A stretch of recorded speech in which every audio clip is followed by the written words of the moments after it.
خو بیا وروسته زما په خیال چې ډاکټرانو تصدیق وکړو چې دوی په هوایي ګولۍ لګېدلی دی او ګولۍ سر کې ده او بس هوایي بس گولے مولے راله بس وہ لگے دو نہیں تقریباً گولی تو ہوائی تھی اس لیے کہ اس کے سر میں تقریباً انچ یا 1.5 انچ کی تقریباً اندر گئی ہے اسے خون بھی نہیں نکلی ہے.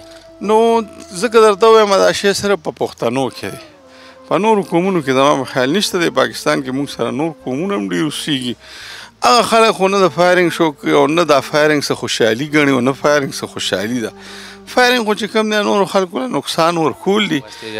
یہ ہوائی فائرنگ سے باز آ جائیں تو یہ بہتر ہوگا اور ایک شعور اس لوگوں میں بذریعہ سوشل میڈیا اور یہ وغیرہ ہم بھی کرتے ہیں. تاسو ته چې هوائی فایرنګ شو عموما دغسې کېږي چې خلکو چې هوائی ډز باندې لګېدلي بیا وروسته کې تفتیش وشي پته ولګي چې نه دا چا ایشتی و نو دغسې څه خبره وکړه نو ما الټا کوم چې د سر ته وینه لاړه شي او دی ښه شي خو چې ما څنګه الټا کړو هغه نه لاندې وینې شروع شوې چې ما وکتل د سر کې زخم. بسم اللہ الرحمن الرحیم. آج ڈیجیٹل کے پروگرام جرم داستان سے احسن اوان ایک بار پھر آپ کی خدمت میں حاضر ہے. ناظرین ایک لمحے کی خوشی اور ایک معصوم جان کی قربانی. میں آج آپ کو ایک ایسے ہی افسوسناک اور دل دہلا دینے والے واقعے سے آگاہ کروں گا جس نے ایک گھر تو اجاڑ دیا لیکن ہمیں سوچنے پر یہ مجبور کر دیا کہ بحیثیت قوم ہم آج کہاں کھڑے ہیں.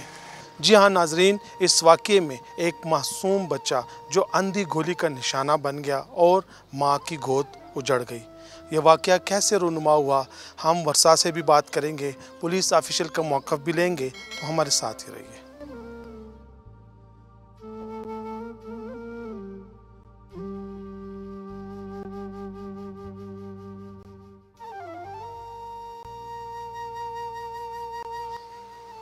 جی ناظرین اس وقت میں موجود ہوں پشتخرا کے علاقے نودیا بالا میں. یہاں پر جو معصوم بچہ ہوائی فائرنگ کے نتیجے میں جاں باک ہوا تھا اس کا ماموں میرے ساتھ موجود ہے. ان سے بات کریں گے.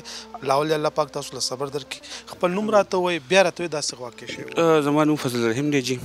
او پرون چې دا کوم واقعه په برنوي کلي کې شوې ده دا چې کوم ماشوم وفات شوی دی په هوایي ګولۍ باندې دا چونکې داسې وه چې مازدیګر دلته کې د ماشومان روزي د کور مخ ته لوبې کوي او دې دوران کې ما ته چې کوم دی زه خپله وم نه په ځای باندې ما ته د مشر تر زوی ټلیفون وکړو چې را ته لاړ شو کور کې څه نه دی سنبال کړه.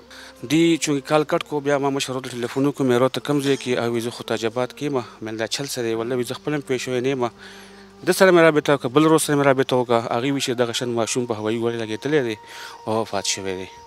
نو زه خپله هم راغلم په منډه منډه باندې چې راغلم دلته کې هنګامه جوړه شوې وه جړا وه دلته کور کې مور هم جړل پلار هم ناکراره و او دغه شان هوایي ګولۍ باندې ماشوم لګېدلی دی اسپتال کې پوسټمارټم یې کوي او هغه وفات شوی دی. لکه څنګه تاسو ته چې هوائی فایرنګ شو عموما دغسې کېږي چې خلکو چې هوائی ډز باندې لګېدلي بیا وروسته کې تفتیش وشي پته ولګي چې نه دا چا ایشتی و نو دغسې څه خبره خو نشته نه چې داسې خبره خو نشته ده. بیا هغې نه بعد چې کوم دی پولیس راغلو هغې خپل انویسټیګیشن هم وکړو خو هغې د هغه چې کوم دی رخ معلومه کړو چې د ماشوم دا مخ چېرته و او دی په کوم سایډ باندې ناست و کوم سایډ نه ګولۍ راغله دی لګېدل دی په دې سایډ باندې و نو په دې سایډ باندې لګېدلی و هغې چې کوم دی خپله بس تپوس مپوس وکړو خو زمونږ چا سره داسې جاني دښمني نشته نه چا سره داسې لړه بداوی شته دی چې مونږ ووایو چې یاره دا ماشوم دغې وجې نه شوی دی. بس دغه دوران کې یو خو ګرمي ده هر سړی مازدیګر ماشوم دی که لوی دی د لارو کوڅو ته پټو ته روځي او خپلې دا لوبې موبې کوي.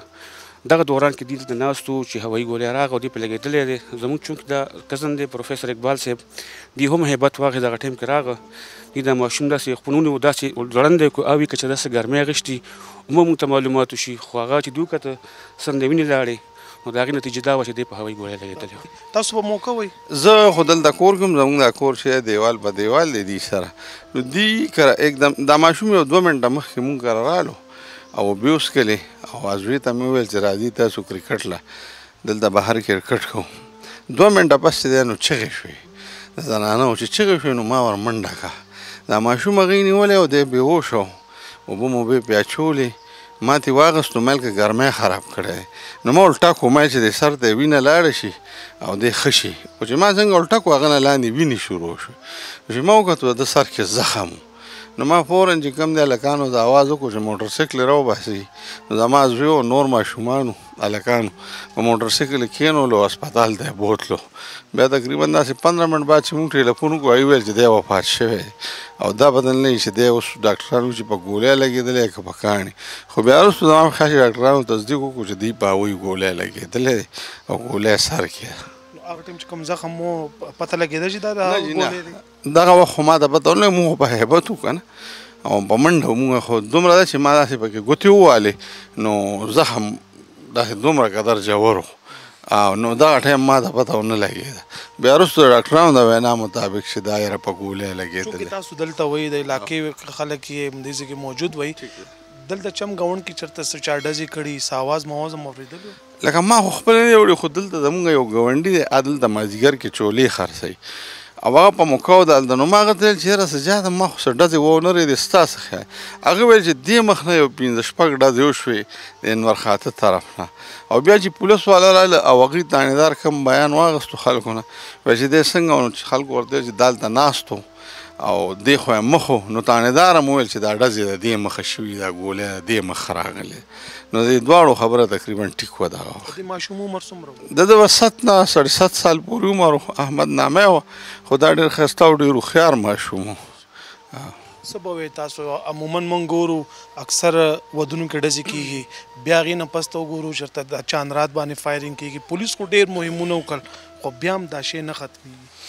نو ځکه درته ووایم دا شی صرف په پښتنو کې دی، په نورو قومونو کې زما په خیال نشته دی. پاکستان کې موږ سره نور قومونه هم ډېر اوسېږي. هغه خلک خو نه د فایرنګ شوق کوي او نه دا فایرنګ څه خوشحالي ګڼي او نه فایرنګ څه خوشحالي ده. فایرنګ خو چې کوم دی نورو خلکو له نقصان ورکول دي، نو دې شي نه ډېر اجتناب کول پکار دي د فایرنګ نه. د دې په ځای که سړی د خوشحالۍ په موقع چاله څه یوسي اړوړي دي نه همداسې دې ورشي خوشحالي دې ورسره منع وکړي، خو کم از کم دا نوره معاشره خو به د دغه نقصان نه بچ وي که نه.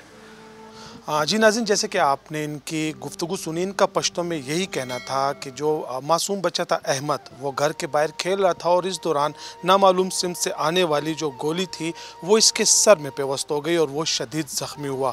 موقع پر جو موجود پروفیسر ہیں انہوں نے فوری طور پر اسے اسپتال پہنچایا. تو اہل علاقہ بھی ان کے ساتھ موجود تھی لیکن وہ بدقسمتی سے زخموں کی تاب نہ لاتے ہوئے جان بھر نہ ہو سکا. ان کا پشتوں میں یہ بھی کہنا تھا کہ جو فائرنگ کی آواز تو انہیں نہیں سنی لیکن جس طرف سے وہ سر پہ گولی لگی، پولیس نے تفتیش کی ہے. کچھ ہی فاصلے پر 5 فائر ہوئے تھے اور وہی گولی اس کے سر میں پیوست ہوئی. انہوں نے یہ بھی مطالبہ کیا ہے کہ جو فائرنگ کرنے والے ہیں ان کے خلاف سخت قانونی کارروائی کی جائے.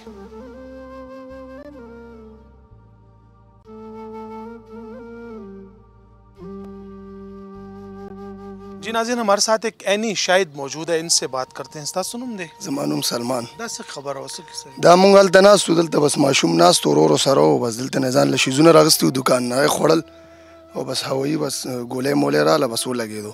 لکه تا غازي کې موجود وې او څه فایر آواز اورېدلی و؟ اواز خو م نه و اورېدلی خو بس اچانک بس چې هغه شو، بس ورور چې راواغستو دلته را روان و، بس بیا یې مونږ واغستو موټر سایکل باندې م کېښورو، بس روان و هسپتال ته بس لاره کې. بس لاره کې چا ماشوم څه خبره اتره یا څه؟ همدلته بس داسې ولګه بې سوره و.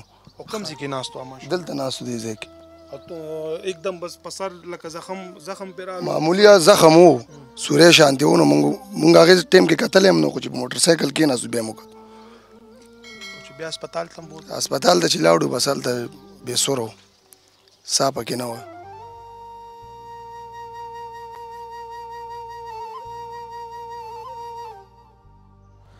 ناظرین، ہمارے ساتھ اس وقت ایس ایچ او پشتغرہ تحسین اللہ خان موجود ہیں، ان سے بات کرتے ہیں. بہت شکریہ آپ نے ٹائم دیا. سب سے پہلے یہ بتائیے واقعہ کیسے رونما ہوا تھا؟ بسم اللہ الرحمن الرحیم. بہت شکریہ حسین صاحب آپ کی بھی. یہ چھوٹا بچہ تھا، تقریباً 7-8 سال کا عمر ہے. احمد نام ہے، ولد ایاز.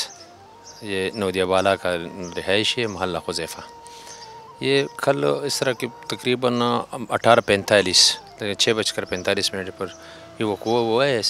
میں گشت پہ تھا، اسپتال سے اطلاع ملی کہ ایک بچہ جو ہے نا لائے ہیں اور وہ فوت ہو چکا ہے. جب میں اسپتال گیا تو وہاں پہ واقع ایک بچہ تھا 7-8 سال کا. ان کے ساتھ ماں موجود تھا، ایاز اللہ نام ہے، ولد ہدایت اللہ. اس نے رپورٹ کیے کہ ارے گھر کے سامنے ایک کھلا میدان ہے، اس میں کرکٹ کھیل رہا تھا، ساتھ ایک بچہ بھی تھا वो भी साथ बैठा था। किसी नामालूम सिमत से गोली आई हैं और वो लग के जान बहक हो चुके। इसमें प्रॉपर FIR दिए हैं, तो 322 में तफ्तीश कर रहे हैं, मालूमात भी कर रहे हैं कि ये कौन सी सिमत से आई हैं। सिंगल पे तफ्तीश कर रहे हैं, इंशाल्लाह जल्दी टेस्ट हो जाएगा। हमने अमूमन ऐसे वाक़यात में देखा कि बच्चे को खुदा न खास्ता कत्ल करके और फिर हवाई गोली का रंग देते हैं। क्या इस वाक़ये में भी ऐसी बात है?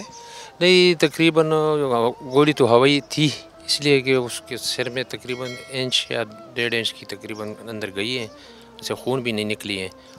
पुलिस की जानिब से हवाई फायरिंग के ख़िलाफ़ भरपूर मुहिम्मात हुई, गिरफ्तारियाँ हुई, वीडियोस बहुत कुछ हुआ, लेकिन फिर भी फायरिंग हो रही है। बस ये पठान का माशरा है। अब जिस तरह ट्रेंड मौजूदा वक्त में चल रहा है, इस तरह तो कभी पहले भी नहीं हुआ था।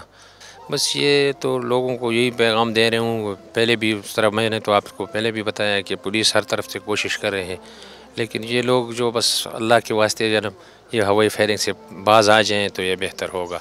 और एक शऊर इस लोगों में बज़रिए सोशल मीडिया और ये वगैरह हम भी करते हैं। आपसे भी दरख्वास्त है कि एक ट्रेंड इस तरह मौलवियों के साथ ये हमने तो हर तरफ हर एंगल से ये ट्रेंड चलाए हैं, लेकिन बस पता नहीं ये पठान लोग हैं। और नाजरीन, हवाई फायरिंग कोई खुशी की अलामत नहीं, बल्कि ये एक जानलेवा अमल है।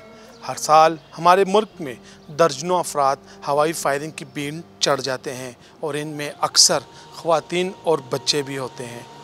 अगले प्रोग्राम तक इजाज़त दे और देखते रहिए जुर्म दास्तान।